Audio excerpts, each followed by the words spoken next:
الحمدلله رب العالمين نحمده ونستعينه ونؤمن به ونتوكل عليه ونعوذ بالله من شرور أنفسنا ومن سيئات أعمالنا من يهده الله فلا مضل له ومن يضلله فلن تجد له وليا مرشدا اللهم صل على محمد وعلى آل محمد كما صليت على إبراهيم وعلى آل إبراهيم اللهم بارك على محمد وعلى آل محمد كما باركت على إبراهيم وعلى آل إبراهيم في العالمين إنك حميد مجيد ألا إن خير الحديث كتاب الله وخير الهدي هدي محمد صلى الله عليه وسلم وشر الأمور محدثاتها وكل محدثة بدعة وكل بدعة ضلالة وكل ضلالة في النار رب اشرح لي صدري ويسر لي أمري واحلل عقدة من لساني يفقهوا قولي أيها الناس أوصيكم وإياي أولا بتقوى الله يا أيها الذين آمنوا اتقوا الله حق تقاته ولا تموتن إلا وأنتم مسلمون أعوذ بالله من الشيطان الرجيم بسم الله الرحمن الرحيم النبي أولى بالمؤمنين من أنفسهم وأزواجه أمهاتهم النبي أولى بالمؤمنين من أنفسهم وأزواجه أمهاتهم وأولو الأرحام بعضهم أولى ببعض في كتاب الله من المؤمنين والمهاجرين إلا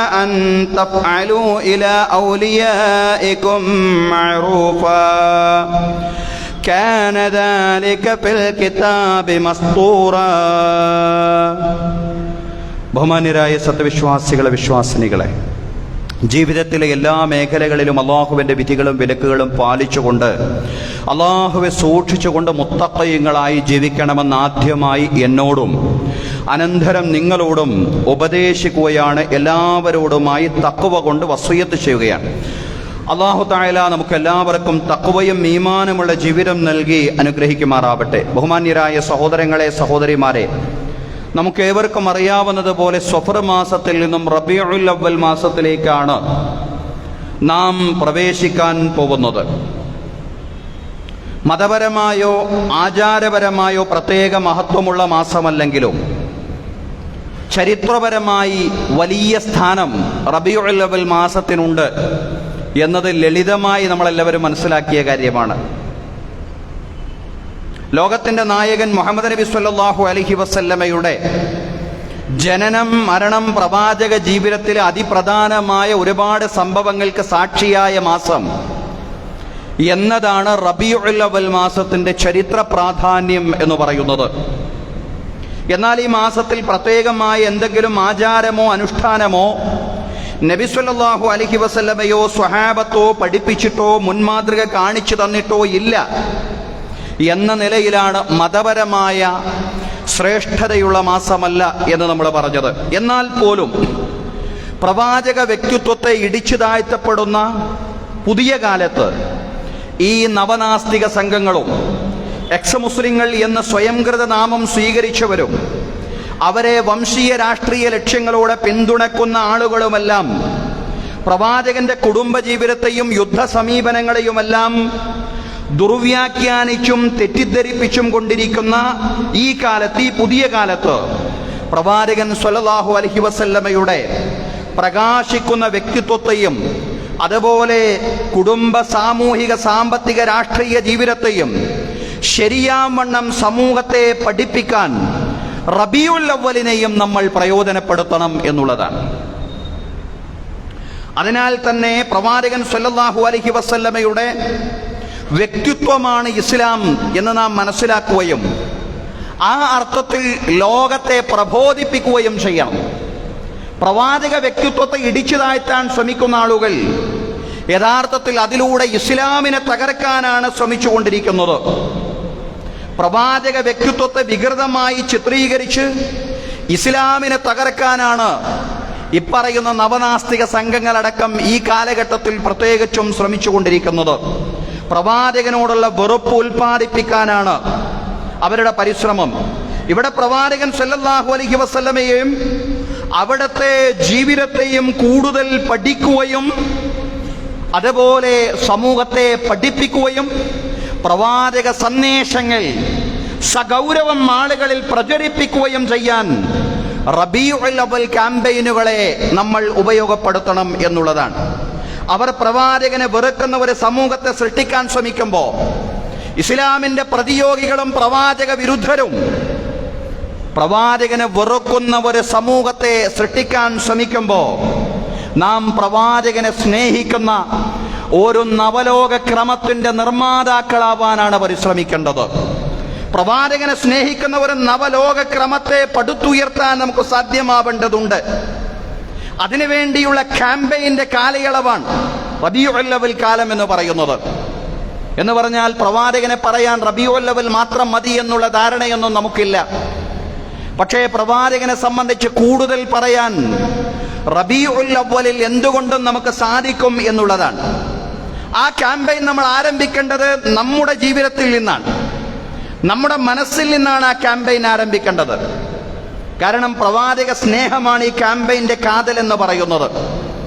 പ്രവാചക സ്നേഹത്തിന്റെ പ്രചാരകരായി നമ്മൾ മാറണമെങ്കിൽ പ്രവാചക സ്നേഹം ആദ്യമായി ഉൾക്കൊണ്ട ആളുകളായിട്ട് മാറാൻ നമുക്ക് കഴിയണം എന്നുള്ളതാണ്. പ്രവാചക സ്നേഹത്തിന് രണ്ട് പ്രധാനപ്പെട്ട വശങ്ങളാണുള്ളത്. ഒന്ന്, പ്രവാചകനോടുള്ള വൈകാരികമായിട്ടുള്ള ബന്ധം ശക്തിപ്പെടുത്തുക എന്നുള്ളതാണ്. പ്രവാചകനോടുള്ള വൈകാരികമായ ബന്ധം തന്നെയാണ് പ്രവാചക സ്നേഹത്തിന്റെ കാതലായ ഒന്നാമത്തെ വശം എന്ന് പറയുന്നത്.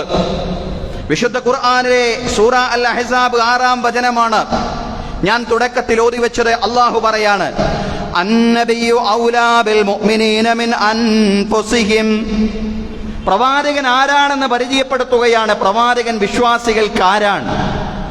അന്നബിയു ഔലാ ബിൽ മുഅ്മിനീന മിൻ അൻഫുസിഹിം. പ്രവാചകൻ വിശ്വാസികളോട് ഏറ്റവും അടുത്തയാളാണ്, അവരുടെ നഫ്സുകളെക്കാൾ, അവരുടെ ശരീരങ്ങളെക്കാൾ. എനിക്ക് എൻ്റെ ശരീരത്തെക്കാൾ എന്നോട് അടുത്തിട്ടുള്ള പ്രവാചകനാണ്, അതല്ലെങ്കിൽ അടുക്കേണ്ടത് പ്രവാചകനാണ്. അന്നബിയു ഔലാ ബിൽ മുഅ്മിനീന മിൻ അൻഫുസിഹിം. സത്യവിശ്വാസികൾക്ക് അവരുടെ ശരീരങ്ങളെക്കാൾ അവരോട് അടുത്തിരിക്കുന്ന പ്രവാചകനാണ്. വ അസ്വാജുഹു ഉമ്മഹാതുഹും. ആ പ്രവാചകന്റെ പത്നിമാർ കേവലം സ്ത്രീകളല്ല, അവരെ സംബന്ധിച്ചിടത്തോളം ആ പ്രവാചകന്റെ പത്നിമാർ സത്യവിശ്വാസികൾക്ക് അവരുടെ മാതാക്കളാണ്. വഉലുൽ അർഹാമി ബഅദുഹും ഔലാ ബിബഅദിൻ ഫീ കിതാബില്ലാഹ്. രക്തബന്ധമുള്ള ആളുകൾ പരസ്പരം അങ്ങോട്ടും ഇങ്ങോട്ടും ബന്ധപ്പെട്ടവരെ തന്നെയാണ്.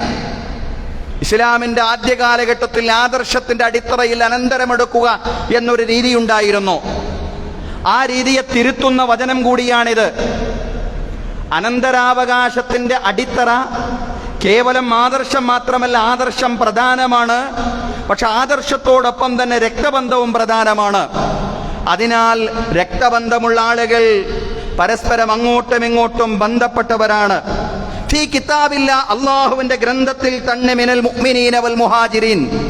സത്യവിശ്വാസികളെക്കാളും ഹിജ്റ ചെയ്തു വന്ന സ്വഹാബിമാരെക്കാളുമെല്ലാം ആ സത്യവിശ്വാസവും അതുപോലെയുള്ള അടിസ്ഥാന ഇസ്ലാമികമായ മേന്മകളും നിലനിർത്തിക്കൊണ്ട് തന്നെയുള്ള രക്തബന്ധമുണ്ടല്ലോ, ആ രക്തബന്ധത്തിന് വലിയ മഹത്വമാണുള്ളത്.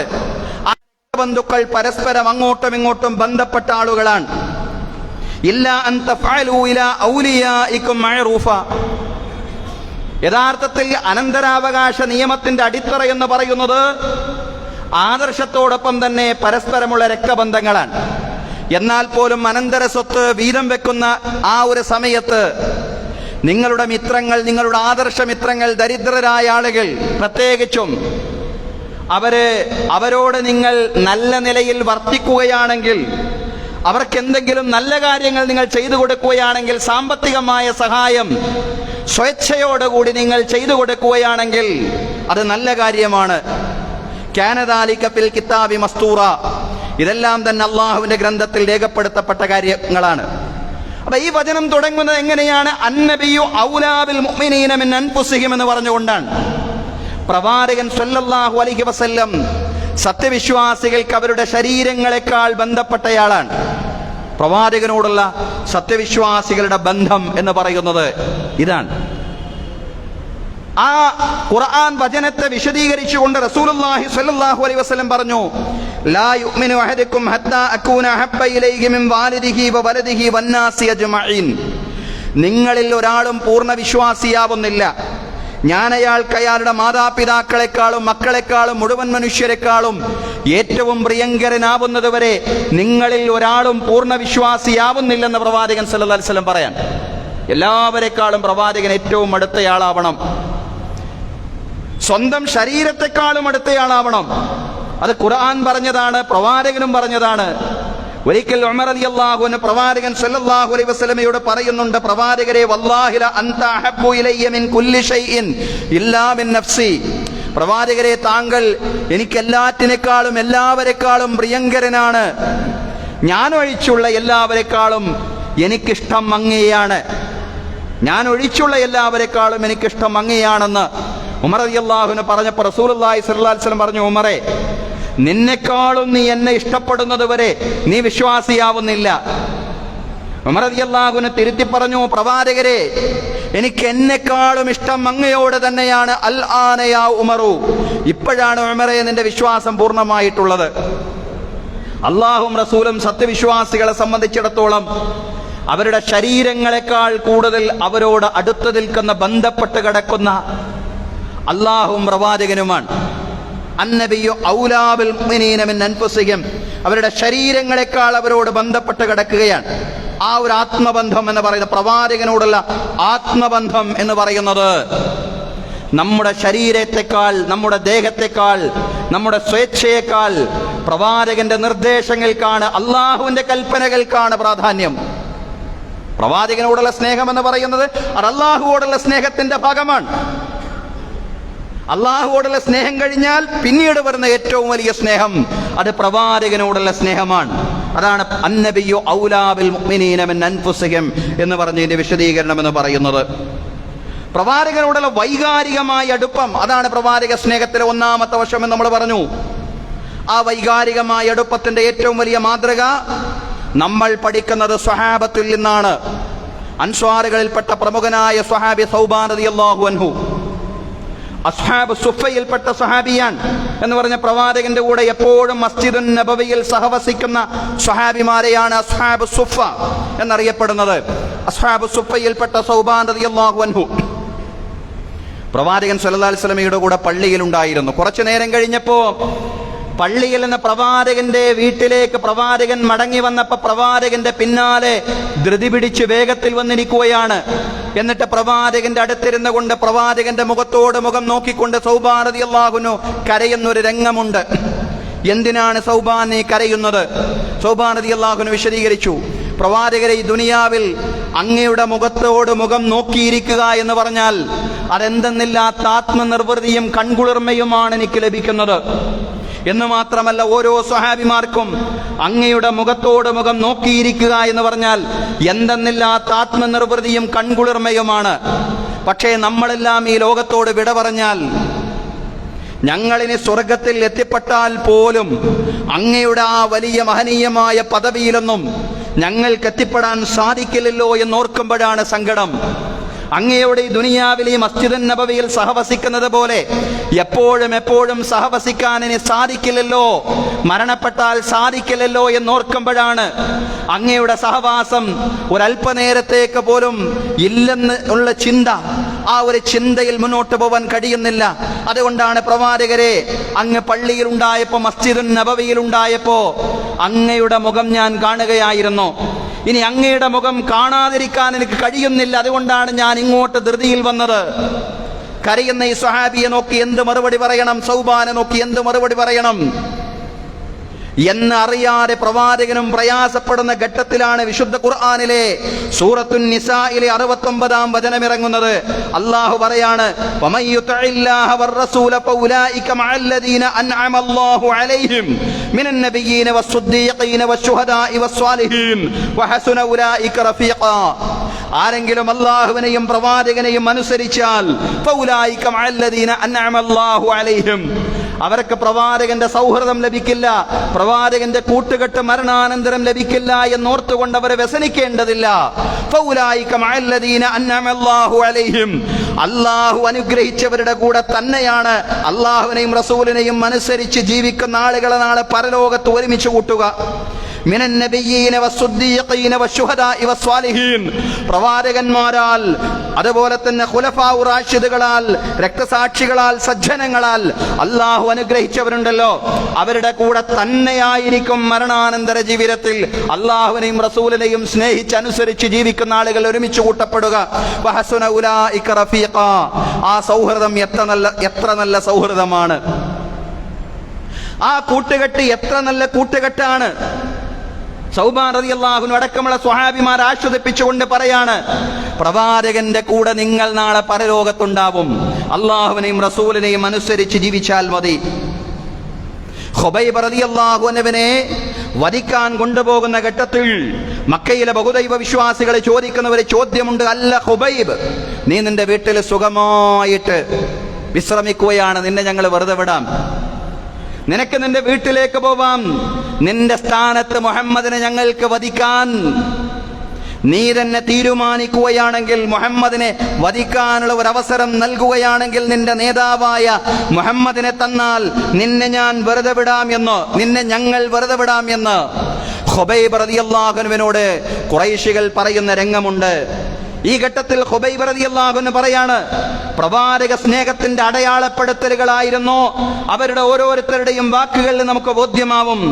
ഖുബൈബ് എന്നവർ പറഞ്ഞു, ലാ വല്ലാഹി മാ യുസ്റുനി ദാലിക വലാ അയ്യശാക മുഹമ്മദർ റസൂലുള്ളാഹി ബിശൗക, വേണ്ട, എനിക്കത് വേണ്ട, നിങ്ങൾ എന്നെ വെറുതെ വിട്ട് ഞാൻ എൻ്റെ വീട്ടിലേക്ക് സ്വതന്ത്രമായിട്ട് തിരിച്ചു പോവുകയും എനിക്ക് പകരമായി അല്ലാഹുവിൻ്റെ റസൂലിനെ ഞാൻ നിങ്ങൾക്ക് ഏൽപ്പിക്കുകയും ചെയ്യുക എന്നതാണ് നിങ്ങളുടെ മാനദണ്ഡമെങ്കിൽ ഞാൻ പറയുന്നു, അല്ലാഹുവിൻ്റെ പ്രവാചകന്റെ ശരീരത്തിൽ ഒരു മുള്ള് തറക്കുന്നത് പോലും എനിക്കിഷ്ടമില്ല. അല്ലാഹുവിൻ്റെ പ്രവാചകന്റെ ശരീരത്തിൽ ഒരു മുള്ള് തറക്കുന്നത് പോലും എനിക്കിഷ്ടമില്ല. എന്നിട്ടല്ലേ വധിക്കാൻ ഞാൻ പ്രവാചകനെ നിങ്ങൾക്ക് വിട്ടുതരിക എന്നത്. സഹോദരങ്ങളെ, അതായിരുന്നു മഹാന്മാരായ സ്വഹാബിമാരുടെ ഹുബ്ബുർ റസൂൽ, പ്രവാചക സ്നേഹമെന്ന് പറയുന്നത്. ഒരു കാലത്ത് ഇസ്ലാം സ്വീകരിച്ചിരുന്നില്ല അബൂ സുഫിയാൻ, പിന്നീടാണല്ലോ മക്ക വിജയഘട്ടത്തോട് കൂടിയാണല്ലോ അദ്ദേഹം ഇസ്ലാം സ്വീകരിക്കുന്നത്. പക്ഷേ അദ്ദേഹം ഇസ്ലാം സ്വീകരിക്കാത്ത ഘട്ടത്തിൽ അദ്ദേഹം പറഞ്ഞ ഒരു വാക്കുണ്ട്.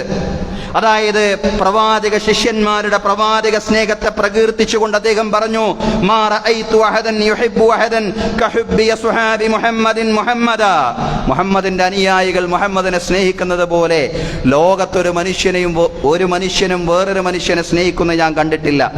മുഹമ്മദിന്റെ അനുയായികൾ മുഹമ്മദിനെ സ്നേഹിക്കുന്നത് പോലെ ലോകത്തൊരാളും മറ്റൊരാളെ സ്നേഹിക്കുന്നത് ഞാൻ എൻ്റെ കണ്ണുകൊണ്ട് കണ്ടിട്ടില്ലെന്ന് അന്ന് ഇസ്ലാം സ്വീകരിച്ചിട്ടില്ലാതിരുന്ന അബൂ സുഫിയാൻ പറയാൻ. സഹോദരങ്ങളെ, പ്രവാചകനോടുള്ള വൈകാരികമായ അടുപ്പം എന്നത് തന്നെയാണ് പ്രവാചക സ്നേഹത്തിന്റെ കാതലായ ഒന്നാമത്തെ വശം എന്ന് പറയുന്നത്.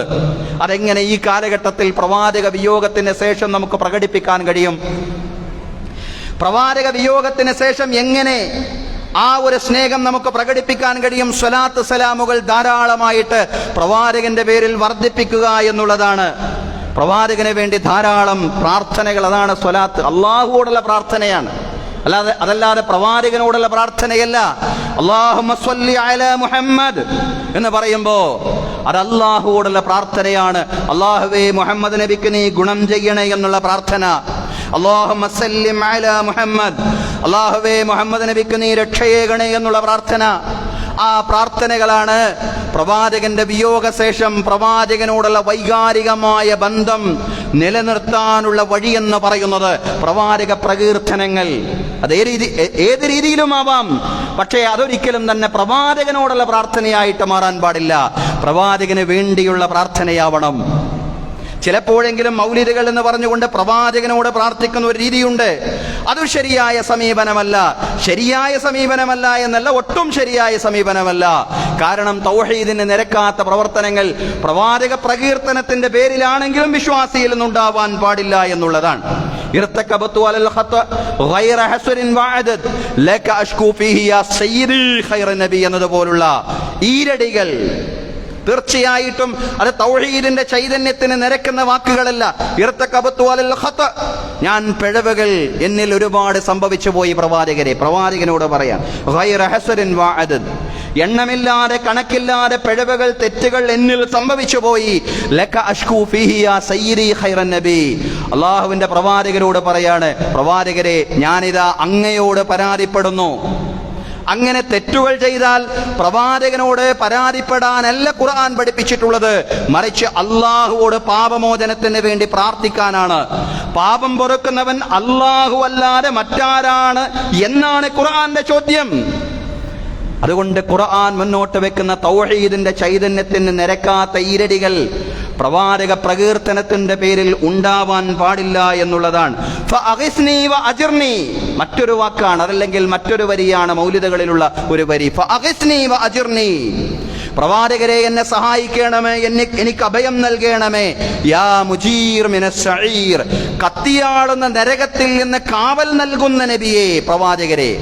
അപ്പൊ ഈ രീതിയിലുള്ള വിശേഷണങ്ങൾ ഒന്നും തന്നെ പ്രവാചകന് നൽകുക എന്ന് പറയുന്നത് മുവഹിദുകൾക്ക് ചേർന്നതല്ല.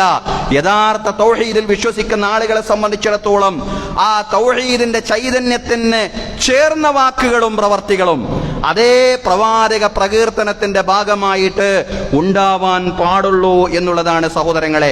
തൗഹീദിന്റെ താല്പര്യങ്ങൾക്ക് നിരക്കാത്ത വാക്കുകൾ ഉണ്ടാവാൻ പാടില്ല. അങ്ങനെയുള്ള വാക്കുകൾ വരുമ്പോ, അങ്ങനെയുള്ള പ്രശംസാ രീതികൾ വരുമ്പോ പ്രവാചകൻ തന്നെ അത് തിരുത്തിയിട്ടുണ്ട്. അങ്ങനെ ചെയ്യരുതെന്ന് പറഞ്ഞു പ്രവാചകൻ. മക്കയിൽ നിന്ന് റസൂലുള്ളാഹി സ്വല്ലല്ലാഹി അലൈഹി വസല്ലം മദീനയിലേക്ക് ഹിജ്റ പോയി. ആ രംഗമുണ്ട്. മദീനയിൽ പ്രവാചകൻ എത്തിപ്പെടുന്ന ഘട്ടത്തിൽ പ്രവാചകനെ പ്രശംസിച്ചുകൊണ്ട് പെൺകുട്ടികൾ പാട്ട് പാടുന്നുണ്ട്. നല്ല നല്ല പാട്ടുകൾ ധാരാളം പാടി. കൂട്ടത്തിൽ ഏതാനും ചില പെൺകുട്ടികളെ പാടി വഫീനാ നബിയ്യുൻ യഅലമു മാ ഫീ ഗദിൻ, വഫീനാ നബിയ്യുൻ യഅലമു മാ ഫീ ഗദിൻ, നാളത്തെ കാര്യം അറിയുന്ന പ്രവാചകൻ നമ്മുടെ കൂട്ടത്തിൽ ഇതാ വന്നിരിക്കുന്നു. നമ്മുടെ ഇടയിലേക്ക് ഇതാ നാളത്തെ കാര്യം അറിയുന്ന പ്രവാചകൻ വന്നിരിക്കുന്നു എന്ന ഒരു വാക്ക് പറഞ്ഞപ്പോ അതെന്തർത്ഥത്തിലാണ് അവർ പറഞ്ഞത് എന്ന് അവർക്കേ അറിയൂ. പക്ഷെ പ്രവാചകൻ തിരുത്തുകയാണ്. അങ്ങനെ വേണ്ട മോളെ, ആ വരി വേണ്ട, അങ്ങനെ വേണ്ട, അത് തിരുത്തുകയാണ്. അത് തൗഹീദിന്റെ ചൈതന്യത്തിന് നിരക്കുന്ന വാക്കല്ല. അപ്പൊ തൗഹീദിന്റെ ചൈതന്യത്തിന് നിരക്കുന്ന പ്രവാചക പ്രകീർത്തനങ്ങളാണ് ആവശ്യമെന്ന് പറയുന്നത്. പ്രവാചകൻ സല്ലല്ലാഹു അലൈഹി വസല്ലമയെ ദിവ്യത്വത്തിലേക്ക് ഉയർത്തുന്ന വാക്കുകൾ, അതാണ് തൗഹീദിൽ നിന്ന് വ്യതിചലിച്ചു പോകുന്ന പ്രകീർത്തനങ്ങൾ. അതല്ലാത്ത രീതിയിലുള്ള എല്ലാ പ്രശംസകളും എല്ലാ പ്രകീർത്തനങ്ങളും നല്ലതാണെന്ന് മാത്രമല്ല, അത്യാവശ്യമാണ്, വിശ്വാസികളിൽ ഉണ്ടാവേണ്ടുന്ന കാര്യമാണ്. സ്വലാത്ത് സലാമുകൾ എന്നൊക്കെ പറഞ്ഞാൽ അത് മഹാന്മാരായ സ്വഹാബിമാരെ സംബന്ധിച്ചിടത്തോളം അവരുടെ ഒരു വൈകാരികമായ പ്രവാചകനോടുള്ള അടുപ്പത്തെ സൂചിപ്പിക്കുന്നതായിരുന്നു. അതായത് പ്രവാചകന്റെ വിയോഗത്തിന് ശേഷം പോലും സ്വഹാബിമാർക്കിടയിൽ എന്തെങ്കിലും ഒരു തർക്കം വന്നു കഴിഞ്ഞാൽ, രണ്ടാളുകൾ തർക്കിക്കുന്ന ഒരു അവസ്ഥ വന്നാൽ മൂന്നാമത്തെ ആൾ ഈ തർക്കമൊന്ന് അവസാനിച്ച് കിട്ടാൻ അല്ലാഹുമ്മ സ്വല്ലി അലാ മുഹമ്മദ് എന്ന് പറയാറായിരുന്ന പതിവ്. അല്ലാഹുമ്മ സ്വല്ലി അലാ മുഹമ്മദ് എന്ന് പറയുമ്പോ, മുഹമ്മദ് എന്നുള്ള പേര് കേൾക്കുമ്പോ അവർ എല്ലാ തർക്കങ്ങളും മറന്നു പോവുകയാണ്. ഔസിനും ഖസറജിനും ഇടയിൽ ഒന്നിപ്പുണ്ടാക്കിയതും പതിറ്റാണ്ടുകളായി പരസ്പരം യുദ്ധം ചെയ്തുകൊണ്ട് കഴിഞ്ഞുപോയിരുന്ന ഔസ് ഖസറജ് ഗോത്രങ്ങൾക്കിടയിൽ രഞ്ജിപ്പുണ്ടാക്കിയ, അതുപോലെ മുഹാജിറുകളെയും അൻസാറുകളെയും ഒരു മാലയിൽ കോർത്ത മുത്തുമണികളെ പോലെ സൗഹൃദത്തിന്റെ വക്താക്കളാക്കി മാറ്റിയ പ്രവാചകൻ, ആ പ്രവാചകനെ കുറിച്ച് ഓർക്കുമ്പോ എല്ലാ ഛിദ്രതയും എല്ലാ ഭിന്നിപ്പും അവരിൽ അവസാനിക്കുകയാണ്. അവരെ ഒന്നിപ്പിക്കുന്ന വൈകാരികമായിട്ടുള്ള വാക്കായിരുന്നു സ്വലാത്ത്, അല്ലാഹുമ്മ സ്വല്ലി അലാ മുഹമ്മദ്. എന്നാൽ ഇന്ന് ദൗർഭാഗ്യകരമെന്ന് പറയട്ടെ, നമ്മുടെ നാട്ടിൽ അതല്ലെങ്കിൽ പല ഗ്രാമപ്രദേശങ്ങളിലും പല സ്വലാത്ത് വാർഷികങ്ങളും അതല്ലെങ്കിൽ സ്വലാത്ത് സമ്മേളനങ്ങളും ഒക്കെ നടക്കാറുണ്ട്. അതുപോലെ ഒരു മത്സര ബുദ്ധിയ, ഒരു ഗ്രൂപ്പിനെതിരായിട്ട് വേറൊരു ഗ്രൂപ്പ്, ഒരു ഗ്രൂപ്പിന്റെ സമ്മേളനത്തിൽ സ്വലാത്ത് സമ്മേളനത്തിൽ ഇത്രയാളെ കൂടിയാൽ അതിന്റെ 10 ഇരട്ടി അതല്ലെങ്കിൽ അതിന്റെ ഇരട്ടി ആളുകൾ ഇവിടെ കൂടണം, അവരെ തോൽപ്പിക്കാൻ ഇവിടെ വേറൊരു സ്വലാത്ത് സമ്മേളനം അതല്ലെങ്കിൽ സ്വലാത്ത് വാർഷികം. അങ്ങനെ പരസ്പരം ഭിന്നിപ്പിക്കുകയും ഛിദ്രത ശക്തിപ്പെടുത്തുകയും ആ രീതിയിലാണ് പ്രവാചകനോടുള്ള ഈ ഒരു വൈകാരികമായ അടുപ്പം പോലും തെറ്റിദ്ധരിപ്പിക്കപ്പെടുന്നത്. യഥാർത്ഥത്തിൽ അങ്ങനെയല്ല. ഈ ഉമ്മത്തിനെ ഒന്നിക്കുന്ന പ്രവാചകനോടുള്ള വൈകാരികമായ അടുപ്പത്തിന് അള്ളാഹുവോട് നടത്തുന്ന പ്രാർത്ഥനയാണ് സ്വലാത്ത് സലാമുകൾ എന്ന് പറയുന്നത്.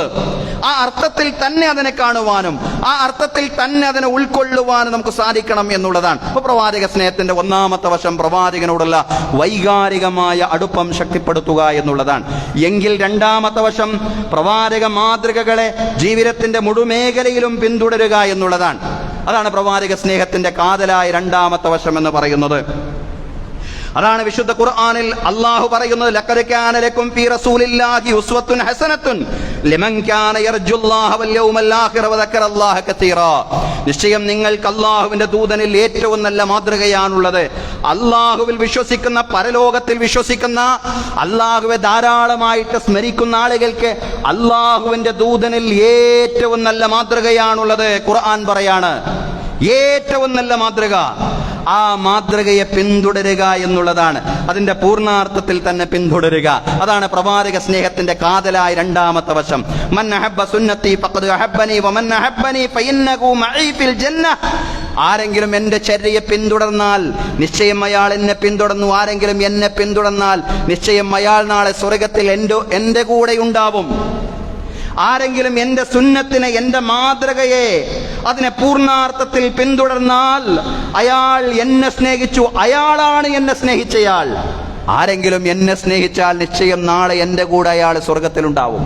പ്രവാചകന്റെ സുന്നത്തിനെ, പ്രവാചകന്റെ മാതൃകകളെ പിന്തുടരുക എന്നുള്ളതാണ് ലോകത്തെ സമ്പൂർണ്ണ മാതൃക, ലോകത്തെ സമഗ്രമായ സന്തുലിതമായ മാതൃക എന്ന് പറയാൻ കഴിയുന്ന ഏക വ്യക്തിത്വം നമ്മുടെ വിശ്വാസമനുസരിച്ച് പ്രവാചകനാണ്. എല്ലാ അർത്ഥത്തിലും പിന്തുടരപ്പെടാൻ യോഗ്യനായ പൂർണ്ണതയുള്ള അൽ ഇൻസാനുൽ കാമിൽ, പൂർണ്ണ മനുഷ്യൻ.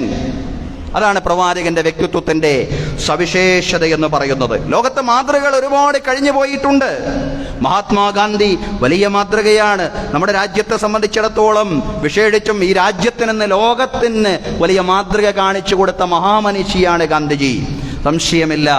പക്ഷേ ഗാന്ധിജിയുടെ ത്യാഗം, ഗാന്ധിജിയുടെ സമർപ്പണം രാജ്യത്തിനും ലോകത്തിനും ജനങ്ങൾക്കും വേണ്ടി അദ്ദേഹം ചെയ്ത വലിയ ത്യാഗങ്ങളെല്ലാം തന്നെ പ്രകീർത്തിക്കപ്പെടുമ്പോഴും ഗാന്ധിജിയുടെ കുടുംബത്തിന്റെ മനസ്സിലെവിടെയോ ഗാന്ധിജിയെ സംബന്ധിച്ച് ഒരു അതൃപ്തി അവശേഷിച്ചിരുന്നു എന്ന് അദ്ദേഹത്തിന്റെ ബയോഗ്രഫി, അദ്ദേഹത്തിന്റെ ജീവചരിത്രം വായിക്കുന്ന ഏതൊരാൾക്കും ബോധ്യമാവും എന്നുള്ളതാണ്.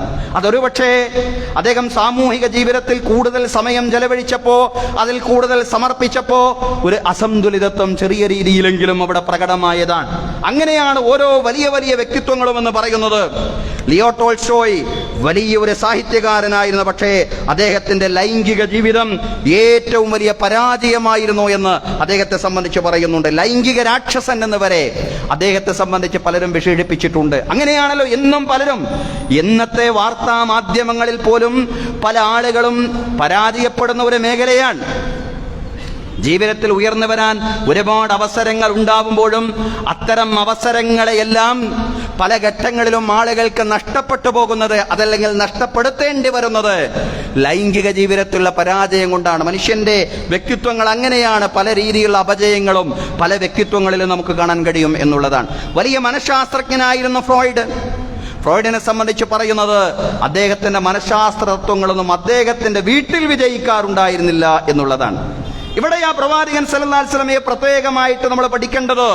പ്രവാചകൻ എല്ലാ മേഖലയിലും മാതൃകയായി. പ്രവാചകന്റെ ജീവിതം എങ്ങോട്ടൊക്കെ സ്പർശിച്ചിട്ടുണ്ടോ ആ മേഖലയിലെല്ലാം തന്നെ ഉസ്വത്തുൻ ഹസന, ഏറ്റവും നല്ല മാതൃക റസൂലുള്ളാഹി സ്വല്ലല്ലാഹു അലൈഹി വസല്ലം. പൊതുജനങ്ങളിൽ ഏറ്റവും നല്ല മാതൃക, ഭരണാധികാരി എന്ന നിലയിൽ, സാമൂഹ്യ പരിഷ്കർത്താവ് എന്ന നിലയിൽ റസൂലുള്ളാഹി ഏറ്റവും നല്ല മാതൃക. ഒരു പോരാട്ടം നടക്കുമ്പോൾ അനുയായികളെ മുമ്പിലേക്ക് നിർത്തിക്കൊണ്ട് കൂടാരത്തിൽ പോയി വിശ്രമിക്കുന്ന നബിയല്ല, പ്രവാചകനെയല്ല, സ്വല്ലല്ലാഹു അലൈഹി വസല്ലമയല്ല നമ്മൾ കാണുന്നത്. മറിച്ച് ആ പോരാട്ടത്തിന്റെ മുൻപന്തിയിൽ നിന്നുകൊണ്ട് ജനങ്ങളെ നയിക്കുന്ന പ്രവാചകൻ. അനബ്നു അബ്ദുൽ മുത്തലിബ് അനൻ നബിയ്യു ലാ കദിബ്, ഞാൻ അബ്ദുൽ മുത്തലിബിന്റെ പുത്രനാണ്, ഞാൻ പ്രവാചകനാണ്, കള്ളമല്ലെന്ന് ഉറക്കെ പ്രഖ്യാപിച്ചുകൊണ്ട് പ്രവാചകൻ സല്ലല്ലാഹു അലൈഹി വസല്ലം അനുയായികളുടെ മുമ്പിൽ നിന്നുകൊണ്ട് പോരാട്ടത്തിന് നേതൃത്വം കൊടുക്കുകയാണ്. അതാണ് നേതാവായ പ്രവാചകൻ. ജനങ്ങളിലേക്ക് ഇറങ്ങുമ്പോൾ, അങ്ങാടിയിലേക്ക് ഇറങ്ങുമ്പോൾ പ്രവാചകനെ പിടിച്ചാലിംഗനം ചെയ്യാൻ വരുന്നയാളോട് പ്രവാചകൻ പറയുന്നുണ്ട്, ഞാൻ കിസ്രയെയും കൈസറിനെയുമല്ല പ്രതിനിധീകരിക്കുന്നത്, ഞാൻ അള്ളാഹുവിന്റെ ദൂതനെയാണ് പ്രതിനിധീകരിക്കുന്നത്. ആ വിനയം പ്രവാചകന്റെ ജീവിതത്തിൽ ധാരാളം നമ്മൾ കാണുന്നു. ആമിനയുടെ പൊന്നോമന പുത്രനാണ് ഞാൻ, ഉണക്കറൊട്ടി തിന്ന് ജീവിച്ച ആമിനയുടെ പൊന്നോമന പുത്രൻ. അതാണ് പ്രവാചകന്റെ വിനയം. അതെല്ലാ മേഖലയിലും പ്രകടമായി. ഒരു നേതാവ് എന്ന അർത്ഥത്തിൽ അങ്ങേയറ്റം വിനയാന്വിതനായിട്ട് പ്രവാചകൻ സല്ലല്ലാഹു അലൈഹി വസല്ലം ജീവിച്ചു എന്നുള്ളതാണ്. നേതാവ് എന്ന അർത്ഥത്തിൽ പൂർണ്ണ മാതൃക കാഴ്ചവെക്കുമ്പോൾ പ്രവാചകന്റെ കുടുംബജീവിതം എങ്ങനെയായിരുന്നു? ആ മേഖലയിലാണല്ലോ ചിലരെങ്കിലും പരാജയപ്പെടാറുള്ളത്. പൊതുരംഗത്ത് നല്ല മാതൃകകൾ, പക്ഷേ കുടുംബത്തിലേക്ക് വരുമ്പോൾ പൂജ്യമായിട്ട് മാറുന്ന ചിലരെ നമ്മൾ കാണാറുണ്ട്. പ്രവാചകൻ അങ്ങനെയാണോ എന്നറിയാൻ ചില ആളുകൾ, ചില സ്വഹാബിമാരെ തന്നെ പ്രവാചകന്റെ വീട്ടിലേക്ക് പ്രവാചകന്റെ ജീവിതം പഠിക്കാൻ വേണ്ടി ചെന്നു എന്നുള്ളതാണ്. പക്ഷെ പ്രവാചകന്റെ ഭാര്യമാർ, സത്യവിശ്വാസികളുടെ മാതാക്കൾ ഓരോരുത്തരും പറഞ്ഞതെന്താ? കാന ഖുലുഖുഹു ഖുർആന. റസൂലുള്ളാഹി സ്വല്ലല്ലാഹു അലൈഹി വസല്ലമയുടെ സ്വഭാവം ഖുർആനായിരുന്നു. ഖുർആനു യംശി അലൽ അർദ്, ഭൂമിയിലൂടെ നടക്കുന്ന ഖുർആനായിരുന്നു റസൂലുള്ളാഹി സ്വല്ലല്ലാഹു അലൈഹി വസല്ലം. കുടുംബ ജീവിതത്തിലും സമ്പൂർണ്ണ മാതൃക. അങ്ങനെ ജീവിതത്തിന്റെ നാനാ മേഖലയിലും സന്തുലിതമായ വ്യക്തിത്വമായി പ്രവാചകൻ മുന്നോട്ട് പോയി എന്നുള്ളതാണ്. ഇന്ന് പ്രവാചകന്റെ വ്യക്തിത്വത്തെ ഇടിച്ചു തകർക്കാനാണ് പലപ്പോഴും ഈ യൂട്യൂബർമാരിൽ ചിലർ ശ്രമിച്ചുകൊണ്ടിരിക്കുന്നത്. ഞാൻ നേരത്തെ പറഞ്ഞതുപോലെ എക്സ് മുസ്ലിങ്ങൾ എന്നെല്ലാം പറഞ്ഞുകൊണ്ട് സ്വയംകൃത നാമം സ്വീകരിച്ച ആളുകൾ, അവരെ പിന്തുണയ്ക്കുന്ന വംശീയവാദികളെല്ലാം തന്നെ പ്രവാചക വ്യക്തിത്വത്തെ മുമ്പൊന്നുമില്ലാത്ത രീതിയിൽ പൊതുജന മധ്യത്തിൽ വികലമായി ചിത്രീകരിക്കാൻ ശ്രമിക്കുമ്പോൾ യഥാർത്ഥ പ്രവാചകൻ ആരായിരുന്നുവെന്ന് ലോകത്തെ പഠിപ്പിക്കാനുള്ള ബാധ്യത നമുക്കുണ്ട്. ആ അർത്ഥത്തിലാണ് റബീഉൽ അവ്വലിനെ നമ്മൾ കാണേണ്ടത് സഹോദരങ്ങളെ. റബീഉൽ അവ്വലിൽ മാത്രമല്ല, പക്ഷേ റബീഉൽ അവ്വലിൽ ഈ ക്യാമ്പയിൻ, പ്രവാചക വിരുദ്ധ ക്യാമ്പയിനെതിരെയുള്ള ശക്തമായ പ്രവാചക സ്നേഹ ക്യാമ്പയിൻ നമ്മൾ പുനരാരംഭിക്കേണ്ടതുണ്ട് എന്നുള്ളതാണ് സഹോദരങ്ങളെ. പ്രവാചകനെ പുകഴ്ത്തിയ ആളുകൾ മുസ്ലിങ്ങൾ മാത്രമാണോ, വിശ്വാസികൾ മാത്രമാണോ? അല്ല. ലോകത്ത് ചിന്തിക്കുന്ന മനുഷ്യർ മുഴുവനും പ്രവാചകനെ പുകഴ്ത്തി. കാരുണ്യവാൻ നബി മണിമുത്ത് രത്നമോ, കരുണാവാൻ നബി മുത്ത് സത്തയോ എന്ന് ചോദിച്ച ശ്രീനാരായണ ഗുരുവാണ്. അങ്ങനെ എത്രയോ ആളുകൾ, ഇസ്ലാം സ്വീകരിച്ചിട്ടില്ലാത്ത എത്രയോ ആളുകൾ, മുസ്ലിങ്ങളല്ലാത്ത എത്രയോ ആളുകൾ പ്രവാചകനെ പ്രകീർത്തിച്ചതിന്റെ വലിയ വലിയ പുസ്തകങ്ങൾ തന്നെ എഴുതപ്പെട്ടിട്ടുണ്ട് എന്നുള്ളതാണ്. അത് ഒന്നോ രണ്ടോ വാക്കുകളിൽ അവസാനിപ്പിക്കാൻ കഴിയുന്ന കാര്യങ്ങളല്ല. മുസ്ലിം അല്ലാത്ത മൈക്കിൾ എച്ച് ഹാർട്ട് ലോകത്തെ സ്വാധീനിച്ച 100 വ്യക്തിത്വങ്ങളെ അദ്ദേഹം ജനങ്ങളുടെ മുമ്പിൽ സമർപ്പിക്കുകയാണ്. അതിൽ ഒന്നാമത്തെ റാങ്ക് അദ്ദേഹം ആർക്കാ കൊടുക്കുന്നത്? പ്രവാചകൻ മുഹമ്മദ് നബി സല്ലല്ലാഹു അലൈഹി വസല്ലമയ്ക്കാണ്. പ്രൊഫറ്റ് മുഹമ്മദിനാണ് അദ്ദേഹം ഒന്നാമത്തെ റാങ്ക് കൊടുക്കുന്നത് എന്നുള്ളതാണ്. The leadership of prophet Muhammad, പ്രവാചകൻ സല്ലല്ലാഹു അലൈഹി വസല്ലമയുടെ നേതൃത്വം, the leadership of prophet Muhammad. John Adair എന്ന് പറയുന്ന ഒരു ബ്രിട്ടീഷ് ഗ്രന്ഥകാരൻ എഴുതിയ പുസ്തകമാണ്. എന്താണ് ഈ പുസ്തകം? പ്രവാചകന്റെ നേതൃശേഷി അദ്ദേഹം പഠിപ്പിക്കുകയാണ്. മാനേജ്മെന്റ് പഠിക്കുന്ന വിദ്യാർത്ഥികൾക്ക് വേണ്ടി അദ്ദേഹം എഴുതിയതാണ്. എങ്ങനെയാണ് 23 കൊല്ലം കൊണ്ട് ലോകത്ത് തുല്യതയില്ലാത്ത പരിവർത്തനം, വിപ്ലവം സൃഷ്ടിക്കാൻ മുഹമ്മദ് നബിക്ക് സാധ്യമായത്? അദ്ദേഹത്തിന്റെ ലീഡർഷിപ്പ് കൊണ്ടായിരുന്നു, അദ്ദേഹത്തിന്റെ നേതൃപാടവം കൊണ്ടായിരുന്നു. അങ്ങനെയാണ് പ്രവാചകനെ ലോകം മനസ്സിലാക്കുന്നത്. ചിന്തിക്കുന്ന ആളുകൾ മുഴുവൻ പ്രവാചകനെ പ്രകീർത്തിക്കുകയാണ്. പ്രവാചകനിൽ എന്നും വലിയ മാതൃകകളുണ്ടെന്ന് മുസ്ലിങ്ങളല്ലാത്ത ആളുകൾ പോലും പറഞ്ഞുകൊണ്ടിരിക്കുന്ന പുതിയ കാലത്ത് തീർച്ചയായിട്ടും ആവേശപൂർവ്വം തന്നെ, ഉത്സാഹപൂർവ്വം തന്നെ പ്രവാചക ചരിത്രം നമ്മൾ പഠിക്കണം, പ്രവാചക ജീവിതം നമ്മൾ പഠിക്കണം. നമ്മുടെ മക്കൾക്കത് നല്ലതുപോലെ പഠിപ്പിക്കണം. തെറ്റിദ്ധരിപ്പിക്കലുകൾ ധാരാളം നടന്നുകൊണ്ടിരിക്കുന്നു. പ്രവാചകന്റെ കുടുംബ ജീവിതത്തെ സംബന്ധിച്ചുള്ള അവഹേളനങ്ങൾ, ഞാൻ പറഞ്ഞതുപോലെ പ്രവാചകന്റെ യുദ്ധ സമീപനത്തെ വക്രീകരിച്ചുകൊണ്ടുള്ള പ്രവർത്തനങ്ങളെല്ലാം നടക്കുമ്പോൾ പ്രവാചകൻ ആരായിരുന്നു? പ്രവാചകന്റെ പത്നിമാരായ സത്യവിശ്വാസികളുടെ മാതാക്കൾ ആരായിരുന്നു? അവരുടെ മാതൃക എന്തായിരുന്നു ജീവിതത്തിൽ എന്ന് കൃത്യമായിട്ടും സമൂഹത്തെ പഠിപ്പിക്കുക മാത്രമല്ല, അത് പ്രാവർത്തികമാക്കുക. ആ പ്രവാചകന്റെ സുന്നത്തിനെ, പ്രവാചകന്റെ ചര്യകളെ പിന്തുടരുക. ചാണിന് ചാണായും മുഴത്തിന് മുഴമായും ജീവിതത്തിലെ എല്ലാ മേഖലകളിലും, മതമേഖലയിൽ, വൈയക്തിക മേഖലയിൽ, കുടുംബജീവിതത്തിൽ, സാമൂഹിക ജീവിതത്തിൽ, സാമ്പത്തിക രംഗത്ത്, നാഗരിക മേഖലയിൽ, രാഷ്ട്രീയ ധാർമ്മിക മേഖലകളിൽ എല്ലാം തന്നെ വിശ്വാസികൾ പിന്തുടരേണ്ടത് പ്രവാചകന്റെ മാതൃകയാണ്. അതാണ് പ്രവാചക സ്നേഹത്തിന്റെ കാതലായ രണ്ടാമത്തെ വശം. ഖുൽ ഇൻ കുൻതും തുഹിബ്ബൂനല്ലാഹ ഫത്തബിഊനി യുഹിബ്ബുകുമുല്ലാഹു വയഗ്ഫിർ ലക്കും ദുനൂബക്കും. പ്രവാചകരെ നിങ്ങൾ പറയണം, നിങ്ങൾ അല്ലാഹുവെ സ്നേഹിക്കുന്നുവെങ്കിൽ എന്നെ പിന്തുടരണം എന്ന് പ്രവാചകരെ നിങ്ങൾ പറയണം. ഫത്തബിഊനി, നിങ്ങൾ എന്നെ പിന്തുടരണം. എല്ലാ മേഖലയിലും, നിസ്കാരത്തിൽ മാത്രം പിന്തുടരണം എന്നല്ല, മതകാര്യങ്ങളിൽ മാത്രം പ്രവാചകന്റെ സുന്നത്ത് പഠിക്കണം എന്നല്ല, ആത്മീയ രംഗത്ത് മാത്രം പ്രവാചകന്റെ സുന്നത്ത് പഠിക്കണം എന്നല്ല, സാമൂഹിക, രാഷ്ട്രീയ, സാമ്പത്തിക, ധാർമ്മിക, നാഗരിക മേഖലകളിലെല്ലാം തന്നെ വലിയ വലിയ മാതൃകകൾ പ്രവാചകൻ ലോകത്തിന് കാണിച്ചു കൊടുത്തിട്ടുണ്ട്. ആ മാതൃകകൾ എന്താണെന്ന് കൃത്യമായി പഠിക്കുകയും അതിൽ പിന്തുടരാൻ ഈ കാലഘട്ടത്തിലും സാധിക്കുന്ന കാര്യങ്ങൾ തീർച്ചയായിട്ടും പിന്തുടരുകയും ചെയ്യുക എന്നുള്ളതാണ്, പ്രാവർത്തികമാക്കുക എന്നുള്ളതാണ്. പ്രവാചകന്റെ സുന്നത്തിനെ പിന്തുടരുക എന്നതാണ് പ്രവാചക സ്നേഹത്തിന്റെ രണ്ടാമത്തെ വശം എന്ന് പറയുന്നത്. പ്രവാചകരെ നിങ്ങൾ പറയണം, അള്ളാഹുവിനെ നിങ്ങൾ സ്നേഹിക്കുന്നുവെങ്കിൽ എന്നെ നിങ്ങൾ പിന്തുടരണം, എങ്കിൽ അള്ളാഹു നിങ്ങളെ സ്നേഹിക്കുന്നതാണ്. വയഗ്ഫിർ ലക്കും ദുനൂബക്കും, നിങ്ങളുടെ പാപങ്ങളെല്ലാം അള്ളാഹു പുറത്തു തരുന്നതാണ്. വല്ലാഹു ഗഫൂറുർ റഹീം, അള്ളാഹു എല്ലാം പുറത്തു തരുന്നവനും അങ്ങേയറ്റം കരുണാവാരിധിയുമാണ്. ഖുൽ അത്തിയുല്ലാഹ വർ റസൂൽ, പ്രവാചകരെ നിങ്ങൾ പറയണം, നിങ്ങൾ അള്ളാഹുവിനെയും റസൂലിനെയും അനുസരിക്കണം. ഫഇൻ തവല്ലൗ ഫഇന്നല്ലാഹ ലാ യുഹിബ്ബുൽ കാഫിരീൻ, അവരെ പിന്തിരിഞ്ഞു പോവുകയാണെങ്കിൽ, അള്ളാഹുവോടും റസൂലിനോടുമുള്ള അനുസരണത്തിൽ നിന്ന് അവരെ പിന്തിരിഞ്ഞു പോവുകയാണെങ്കിൽ നിഷേധികൾ അള്ളാഹു ഇഷ്ടപ്പെടുകയില്ല എന്നും അവരോട് പറയണം. സഹോദരങ്ങളെ, റബീഉൽ അവ്വലിലും മറ്റു മാസങ്ങളിലും നമുക്ക് പ്രകടിപ്പിക്കാനുള്ള പ്രവാചക സ്നേഹത്തിന് രണ്ട് രൂപങ്ങളാണ് നമ്മുടെ മനസ്സിൽ നല്ലതുപോലെ കുറിച്ചു വെക്കണം. ഒന്ന്, സ്വലാത്ത് സലാമുകൾ വർദ്ധിപ്പിച്ചുകൊണ്ട് പ്രവാചകനോടുള്ള വൈകാരികമായ ബന്ധം നിലനിർത്തുക. അതോടൊപ്പം തന്നെ പ്രവാചകനെ ദിവ്യത്വത്തിലേക്ക് ഉയർത്തുന്ന വാക്കോ പ്രവൃത്തിയോ നമ്മിൽ നിന്ന് സംഭവിക്കുന്നില്ല എന്നുറപ്പുവരുത്തുക. അതാണ് പ്രവാചക സ്നേഹത്തിന്റെ ഒന്നാമത്തെ വശം. രണ്ട്, പ്രവാചകന്റെ മാതൃകകളെ സമ്പൂർണമായും ജീവിതത്തിൽ പിന്തുടരുക എന്നുള്ളതാണ്. പ്രവാചക സ്നേഹവുമായി ബന്ധപ്പെട്ട മറ്റു വശങ്ങൾ ഇൻഷാ അല്ലാഹ് അടുത്ത ഖുതുബകളിലായി പരാമർശിക്കാം. അല്ലാഹു തൗഫീഖ് നൽകി അനുഗ്രഹിക്കുമാറാവട്ടെ. അഖൂലു ഖൗലി ഹാദാ വഅസ്തഗ്ഫിറുല്ലാഹ ലീ വലക്കും. ഇന്നല്ലാഹ വമലായികതഹു യുസല്ലൂന അലൻ നബി യാ അയ്യുഹല്ലദീന ആമനൂ സ്വല്ലൂ അലൈഹി വസല്ലിമു തസ്ലീമാ.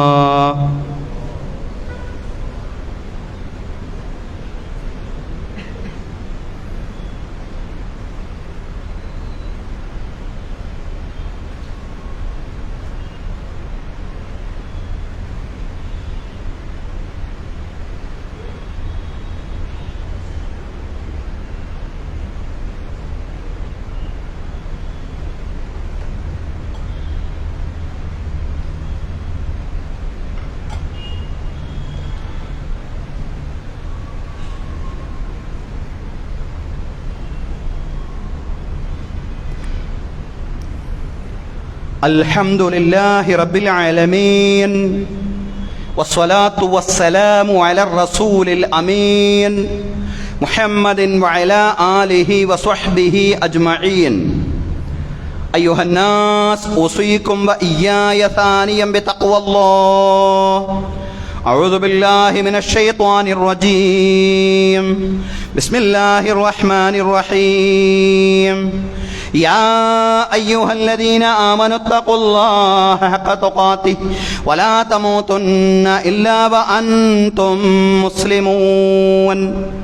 ബഹുമാന്യരായ സത്യവിശ്വാസികളെ, വിശ്വാസിനികളെ, ജീവിതത്തിലെ എല്ലാ മേഖലകളിലും അള്ളാഹുവിൻ്റെ വിധികളും വിലക്കുകളും പാലിച്ചുകൊണ്ട് അള്ളാഹുവെ സൂക്ഷിച്ചുകൊണ്ട് മുത്തഖീങ്ങളായി ജീവിക്കണമെന്ന് ഒരിക്കൽ കൂടി എന്നോടെന്ന പോലെ നിങ്ങളോടും ഉപദേശിക്കുകയാണ്. എല്ലാവരോടുമായി തഖ്വ കൊണ്ട് വസിയ്യത്ത് ചെയ്യുകയാണ്. അല്ലാഹു തആല നമുക്കെല്ലാവർക്കും തഖ്വയും ഈമാനുമുള്ള ജീവിതം നൽകി അനുഗ്രഹിക്കുമാറാവട്ടെ. ബഹുമാന്യരായ സഹോദരങ്ങളെ, സഹോദരിമാരെ, ഒരു കാര്യം പ്രത്യേകമായിട്ട് ഉണർത്താനുണ്ട്.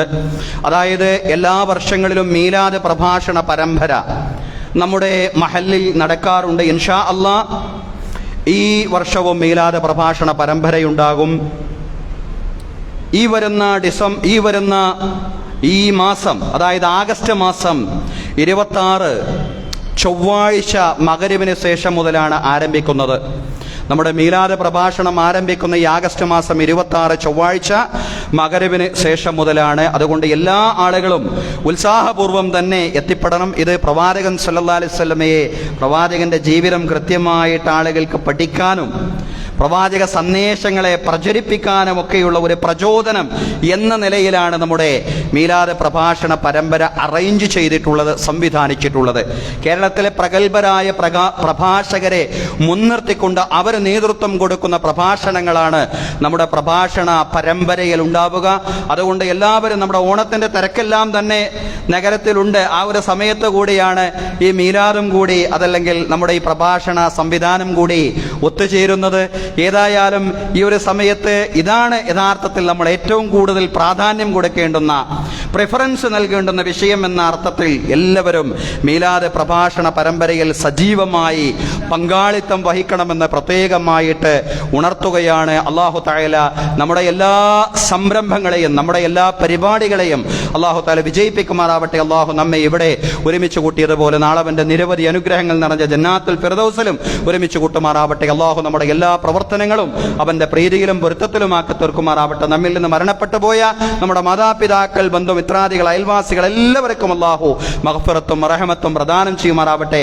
അവരുടെയും നമ്മുടെയും ബർസഖി ജീവിതം അല്ലാഹു വിശാലമാക്കി തരുമാറാവട്ടെ. ഖബർ കണ്ണെത്താ ദൂരത്തോളം വിശാലമാക്കി കൊടുക്കുമാറാവട്ടെ. അല്ലാഹുവിന്റെ അർശിന്റെ രാജസിംഹാസനത്തിന്റെ നിഴൽ നേടിയെടുക്കുന്നവരിലും റസൂലുള്ളാഹി സ്വല്ലല്ലാഹി അലൈഹി വസല്ലമയുടെ ശഫാഅത്തുൽ ഉളുമായുടെ ഭാഗമാവുന്നവരിലും റസൂലുള്ളാഹി സ്വല്ലല്ലാഹി അലൈഹി വസല്ലമയുടെ കരങ്ങളിൽ നിന്ന് ഹൗലുൽ കൗസറിന്റെ മഹത്തായ പാനീയം വാങ്ങിച്ചു കുടിക്കുന്നവരിലും സിറാത്തിലൂടെ മിന്നൽ വേഗത്തിൽ പ്രയാണം ചെയ്യുന്നവരിലും അല്ലാഹു നമ്മെ എല്ലാവരെയും ഉൾപ്പെടുത്തി അനുഗ്രഹിക്കുമാറാവട്ടെ. ഫിർദൗസിൽ പ്രവാചകന്മാരോടൊപ്പം, സുദ്ദീഖുകളോടൊപ്പം, ശുഹദാക്കളോടൊപ്പം, സ്വാലിഹീങ്ങളോടൊപ്പം, മാതാപിതാക്കളോടൊപ്പം, മക്കളോടൊപ്പം ശാശ്വതമായി സംഗമിക്കുവാൻ നാഥൻ നമുക്കും നമ്മുടെ കുടുംബാംഗങ്ങൾക്കും നമ്മോട് ബന്ധപ്പെട്ട മുഴുവൻ ആളുകൾക്കും മഹാഭാഗ്യം നൽകി തൗഫീഖ് നൽകി പ്രത്യേകം അനുഗ്രഹിക്കുമാറാവട്ടെ. നമ്മുടെ ഭാര്യ സന്താനങ്ങളിൽ അല്ലാഹു കൺകുളിർമ പ്രദാനം ചെയ്യുമാറാവട്ടെ. അല്ലാഹു നമ്മുടെ മക്കളെ സജ്ജനങ്ങളാക്കി മാറ്റുമാറാവട്ടെ. നമ്മുടെ ഭാര്യ ഭർത്തൃ ബന്ധം അല്ലാഹു തആല ശക്തിപ്പെടുത്തുമാറാവട്ടെ. പരസ്പര സ്നേഹം അല്ലാഹു തആല ശക്തിപ്പെടുത്തുമാറാവട്ടെ. അതുപോലെ തന്നെ മുതിർന്ന നമ്മുടെ പൗരന്മാർ, നമ്മുടെ മാതാപിതാക്കൾ, അല്ലാഹു തആല നമ്മുടെ മാതാപിതാക്കൾക്ക് ആരോഗ്യത്തോടു കൂടെയുള്ള ദീർഘായുസ് പ്രത്യേകമായിട്ട് നൽകി അനുഗ്രഹിക്കുമാറാവട്ടെ. അല്ലാഹുവേ, പടച്ചവരെ, ഞങ്ങളുടെ കൃഷിയിൽ, ഞങ്ങളുടെ കച്ചവടത്തിൽ, ഉദ്യോഗ വരുമാന മാർഗങ്ങളിൽ ഖൈറും ബറക്കത്തും പ്രദാനം ചെയ്യണമേ റബ്ബേ. അപകട മരണങ്ങളിൽ നിന്നും, പെട്ടെന്നുള്ള മരണങ്ങളിൽ നിന്നും, മാരകമായ രോഗങ്ങളിൽ നിന്നും, മറ്റെല്ലാ ദുരിതങ്ങളിൽ നിന്നും, പ്രയാസങ്ങളിൽ നിന്നും, പരീക്ഷണങ്ങളിൽ നിന്നും നമ്മെ എല്ലാവരെയും നമ്മോട് ബന്ധപ്പെട്ട മുഴുവൻ ആളുകളെയും അല്ലാഹു രക്ഷപ്പെടുത്തി അനുഗ്രഹിക്കുമാറാവട്ടെ. കടങ്ങളിൽ നിന്നും, സാമ്പത്തിക ബാധ്യതകളിൽ നിന്നും നമ്മുടെ എല്ലാവരുടെയും പിരടികളെ അല്ലാഹു തആല വിമോചിപ്പിക്കുമാറാവട്ടെ. അല്ലാഹുവേ, ഫലസ്തീൻ മക്കളെ നീ സഹായിക്കണമേ റബ്ബേ. അല്ലാഹുവേ, ഖുദ്സിന് സമ്പൂർണ്ണമായ മോചനം പ്രദാനം ചെയ്യണമേ റബ്ബേ. അല്ലാഹുവേ, ഖുദ്സിന്റെ മക്കൾക്ക് അപ്പം നൽകി, അന്നം നൽകി, അഭയം നൽകി, അല്ലാഹുവേ, എല്ലാ അർത്ഥത്തിലുമുള്ള രക്ഷ നൽകി അവരെ നീ സഹായിക്കണമേ തമ്പുരാനെ. അല്ലാഹുവേ, അവരെ നീ പെരുവഴിയിലാക്കല്ല റബ്ബേ. അല്ലാഹുവേ, അവരെ നീ ഇനിയും ദുരിതത്തിൽ നിന്ന് ദുരിതത്തിലേക്ക് നയിക്കല്ല നാഥ. പടച്ചവനെ, ഞങ്ങളുടെ പ്രാർത്ഥന നീ കേൾക്കണമേ റബ്ബേ. അല്ലാഹുവേ, പടച്ചവനെ, നാട്ടിൽ സൗഹാർദ്ദവും പരസ്പര സ്നേഹവും ശക്തിപ്പെടുത്തണമേ റബ്ബേ. പടച്ചവനെ, ഞങ്ങൾ നിന്നെ വിളിക്കുകയാണ്. നിന്നെ അല്ലാ എന്ന് വിളിക്കാൻ കോടാനകോടി അടിമകൾ നിനക്കുണ്ട് പടച്ചവനെ. ഞങ്ങൾക്ക് അല്ലാ എന്ന് വിളിക്കാൻ ഉടമസ്ഥനായി, നാഥനായി, റബ്ബായി നീ മാത്രമേ ഉള്ളൂ. അല്ലാഹുവേ, ഞങ്ങളുടെ എല്ലാ സദുദ്ദേശങ്ങളെയും നീ സഫലീകരിച്ചു തരണമേ നാഥ. اللهم ارض عن ابي بكر وعمر وعثمان وعلي وعن بقيه الصحابه والصحابيه اجمعين. اللهم اغفر للمؤمنين والمؤمنات والمسلمين والمسلمات الاحياء منهم والاموات انك مجيب الدعوات يا قاضي الحاجات. اللهم اجرنا من النار، اللهم اجرنا من النار، اللهم اجرنا من النار. اللهم لا تعذبنا بالنار ولا تجعلنا من حطب النار انها بئس الدار وبئس المثوى وبئس القرار. اللهم لا تجعل في قلوبنا غلا للذين آمنوا ربنا إنك أنت رؤوف رحيم. ربنا آتنا في الدنيا حسنة وفي الآخرة حسنة وقنا عذاب النار. وصلى الله على سيدنا محمد وعلى آله وصحبه أجمعين والحمد لله رب العالمين.